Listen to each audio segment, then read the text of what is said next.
నాయకుడిగా ఎదగాలన్నా, లేకపోతే ఒక ఉద్యమాన్ని నడిపించాలన్నా, లేకపోతే ఉద్యమంలో తాను అగ్రభాగంగా ఉండాలన్నా ముందు క్రమశిక్షణ అవసరం, డిసిప్లినరీ అవసరం. ఆ డిసిప్లినరీ లేని నాయకుడిని సభ్య సమాజం పుస్తకానికి తాత్కాలికంగా ఆమోదించిన దీర్ఘకాలికంగా ఆమోదించదు. మన జరిగిన బీసీ రాజ్యాధికార సభలో బీసీ రాజ్యాధికార సభ నిర్వహించిన బీసీ నాయకుడు, అదేవిధంగా కాంగ్రెస్ పార్టీకి చెందిన ఎమ్మెల్సీ తీర్మానం మల్లన్న ఆ సభా వేదిక పైన అనేక వ్యాఖ్యలు చేశారు. బీసీ రాజ్యాధికార సభలో అతను తీర్మానం మల్లన్న మాట్లాడుతూ ఒక వర్గాన్ని రెచ్చగొట్టే విధంగా, ఒక కులాన్ని కానీ ఆ కులం పైన ఉన్న నాయకులపైన కానీ చేసిన అనుచిత వ్యాఖ్యలపైన ఇప్పుడు రాష్ట్ర వ్యాప్తంగా కాకుండా, తెలంగాణ వ్యాప్తంగా కాకుండా, తెలుగు రాష్ట్రాల వ్యాప్తంగా కూడా చర్చ జరుగుతుందని చెప్పవచ్చు. గతంలో ఎంతో మంది బీసీ నాయకులు ఉద్యమాన్ని నడిపారు బీసీ హక్కు సాధన కోసం. ప్రస్తుతం ఉన్న బీసీ నాయకుడైన ఆర్ కృష్ణయ్య గారు కూడా బీసీ సంఘం తరఫున బీసీ సమస్యలపైన ఇటు అసెంబ్లీలోను అటు పార్లమెంట్లోను దేశవ్యాప్తంగా కూడా సమస్యలు లేవనెత్తున్నారు. ఆ సమస్యలపైన ముఖ్యమంత్రులకు, ప్రధానమంత్రులకు కూడా మెమోరాలు ఇవ్వటము, సాధ్యమైనంత వరకు బీసీ హక్కుల కోసం పోరాడుతున్నారు. కొన్ని ఫలిస్తున్నాయి, కొన్ని ఫలించలేదు. ఎందుకంటే కొన్ని రూల్స్ ఉంటాయి. రూల్స్ ప్రకారం ఏదైనా చేయాలి. చట్టసభల్లో అయినా లేకపోతే సెక్రటరీలు అయినా కొన్ని రూల్స్ ప్రకారం చేయాల్సి వస్తుంది. ఆ రూల్స్ ప్రకారం సాధ్యమైనంత వరకు చేస్తున్నారు అందరు ముఖ్యమంత్రులు, అందరు ప్రధానమంత్రులు బీసీ హక్కు సాధన కోసం.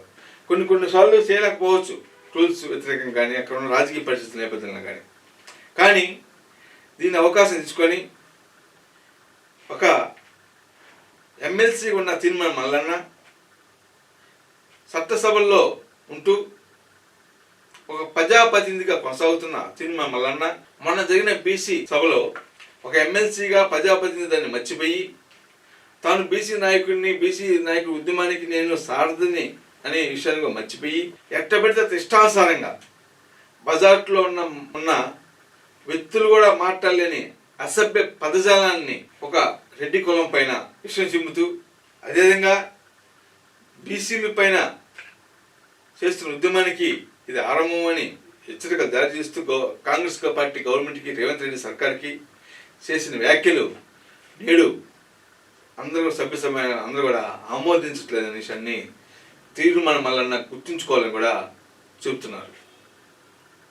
రాజకీయ విశేషులు కానీ, మేధావులు కానీ, కౌలు కళాకారులు కానీ తీర్మానం మల్లన్న స్పీచ్ చూసిన తర్వాత అంతకుముందు అతనిలో ఉన్న మంచి వాక్చాతుర్యాన్ని కానీ లేదా అతను ఉన్న కమిట్మెంట్ కానీ చూసి మెచ్చుకున్నారు గతంలో. కానీ మన బీసీ సభలో అతని స్పీచ్ చూసిన తర్వాత ఇలాంటి నాయకుడు, ఇలాంటి వ్యక్తి రేపు బీసీలకు నాయకుడైతే బీసీ సమాజం ఏమైపోతుందని కూడా ఆందోళన వ్యక్తం చేస్తున్నారు. బీసీల గొప్పతనాన్ని కానీ, బీసీలలో జరిగిన అన్యాయాన్ని కానీ తెలియజేయాల్సిన ఆ సభలో ఒక కులాన్ని, ఒక రెడ్డి కులాన్ని, ఒక తెలంగాణ రాష్ట్రంలో ముఖ్యమంత్రిగా వ్యవహరిస్తున్న రేవంత్ రెడ్డిని, ఒక రెడ్డి సంబంధించిన వ్యక్తిని రేవంత్ రెడ్డిని నోటికి వచ్చినట్టు అసభ్య పద్ధతులను ఉపయోగిస్తూ మాట్లాడారంటే అతను కూడా ఒక ప్రజాప్రతినిధిని మర్చిపోయి, అది కూడా అధికార పార్టీ చెందిన ఎమ్మెల్సీని కూడా మర్చిపోయి ఇలాంటి వ్యాఖ్యలు చేయటం పట్ల అతనిలో రాజకీయ లక్షణాలు ఉన్నాయో లేవో అనేది కూడా ప్రజలలో కూడా అర్థం కావట్లేదు. ఇప్పటికే అనేక మంది అతనికి కూడా డైరెక్టర్గా కానీ, ఇండైరెక్టర్గా కానీ, అంటే ఫోన్ల ద్వారా కానీ, మెసేజ్ల ద్వారా కానీ అతని స్పీచ్ వివరాలను మీరు బాగా చెప్పలేదు, మీరు ఇప్పటికైనా మీరు మార్చుకోవాలని కూడా చెప్పినారనే సంగతి మనందరూ తెలిసిన విషయమే. అతను ఇదే తరహాలో కానీ బీసీ ఉద్యమాన్ని నడుపుతాడా? ఇదే స్పీచ్లతో బీసీ ఉద్యమాన్ని నడిపిస్తే మిగతా కులాల పరిస్థితి ఏంది? అతను నడిపే బీసీ ఉద్యమాన్ని నడిపిస్తున్నారా, లేకపోతే కులాల మధ్య ఓమినిషాలని అంటే కొట్లాటలు పెట్టడానికి సిద్ధమయ్యాడా అనేది అర్థం కావట్లేదు. అతను ఒక రాజకీయ అతని ఎదుగుదల కోసం, అతని రాజకీయాల్లో తనకంటూ ఒక ప్రత్యేక గుర్తింపు రావాలనే ఉద్దేశంతో ఒక బీసీ వర్గాన్ని ఎత్తుకొని ఇలాంటి అనుచిత వ్యాఖ్యలు చేయటం ఎంతవరకు సామరస్యం కూడా సభ్య సమాజం ఆలోచిస్తుంది. ఇప్పటికీ బీసీ ఉద్యమాన్ని నడుపుతున్నారు. ఆర్ కృష్ణ గారు ఎంత బ్రహ్మాండంగా బీసీ ఉద్యమాన్ని నడుపుతున్నారు. రాష్ట్ర స్థాయిలోనూ దేశ స్థాయిలో కూడా అతనికి మంచి మన్ననలు ఉన్నాయి. అతను చేస్తున్న సేవలకు గాను, బీసీ ఉద్యమాన్ని ఎంతో కాలంగా భుజాన్ని వేసుకుని నడుపుతున్నందుకు గాను ఆస్తులు పోగొట్టుకున్నా, అదే ఆర్థిక వనరులు లోటు వచ్చినా కూడా బీసీ ఉద్యమాన్ని ఆర్ కృష్ణ గారు ఎప్పుడూ వదలలేదు. బీసీ జెండాని ఎజెండాగా మోసుకొని బీసీ ఉద్యమం కోసం ఎంతోమంది ప్రధానమంత్రుల దగ్గరికి వచ్చి బీసీ సమస్యలను పరిష్కరించడం జరిగింది. వారు చేసిన అనేక పోరాటాల ఫలితంగా అనేక మంది ముఖ్యమంత్రులు కూడా బీసీలకు అనేక సౌకర్యాలు హక్కులు కల్పించడం జరిగింది. బడ్జెట్లో కూడా బీసీలు అత్యధిక నిధులు కేటాయించడం జరిగింది. పార్లమెంట్లో కూడా బీసీలకు అత్యధిక నిధులు కేటాయించడం జరిగింది. బీసీలకు కూడా మంత్రి పదవులు ఇవ్వడం జరిగింది.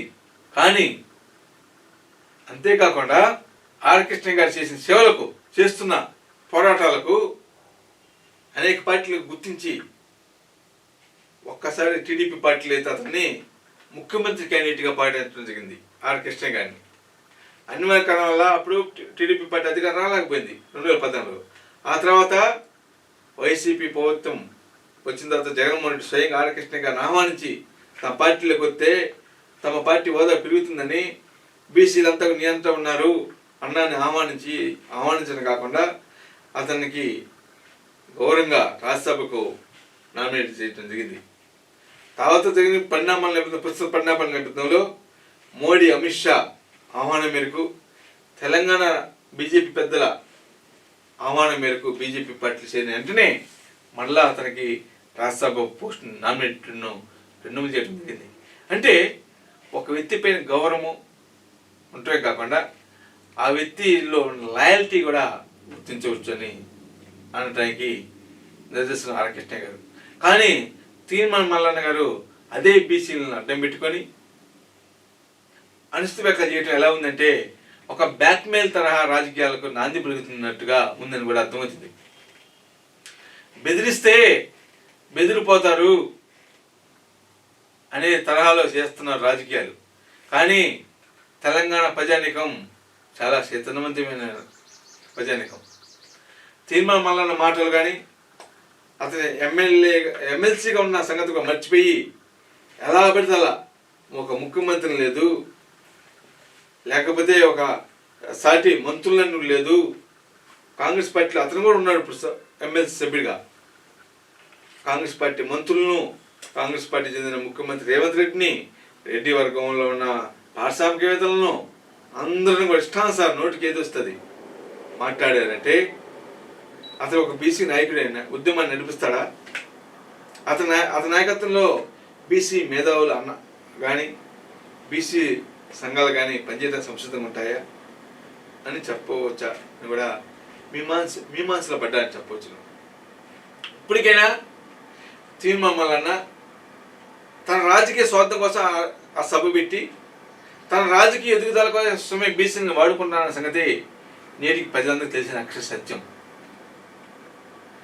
ఆ సభలో ఎంత హోందాగా, ఎంత గౌరవంగా ఒక ఎమ్మెల్సీగా, ఒక ప్రజాప్రతినిధిగా స్పీచ్ ఇవ్వాల్సిన మాట్లాడేసిన తీర్మాన మల్లన్న రెచ్చగొట్టే విధంగా, కులాల మధ్య, వర్గాల మధ్య, ప్రాంతాల మధ్య చిచ్చు పెట్టే విధంగా చేస్తే అతను స్పీచ్ ఎలా ఉందంటే ఒక రకం చెప్పాలంటే ఒక ఉగ్రవాది మాట్లాడినట్టుంది తప్ప మరొకటి కారణం కాదని చెప్పవచ్చు. ఇప్పటికైనా తీర్మాన మల్లన్న రేవంత్ రెడ్డి పైన చేసిన వ్యాఖ్యల పైన కానీ, అదేవిధంగా రెడ్ల మంత్రులపై చేసిన వ్యాఖ్యలపైన కానీ వెనక్కి తీసుకోవాలని కూడా ప్రజలు కోరుకుంటున్నారు. లేకపోతే అతను భవిష్యత్తులో బీసీ ఉద్యమాన్ని కూడా సక్రమంగా నడిపించలేడు. ఎందుకంటే బీసీ సోదరులే అతని పక్క ఉండరని కూడా తెలిసిపోతుంది.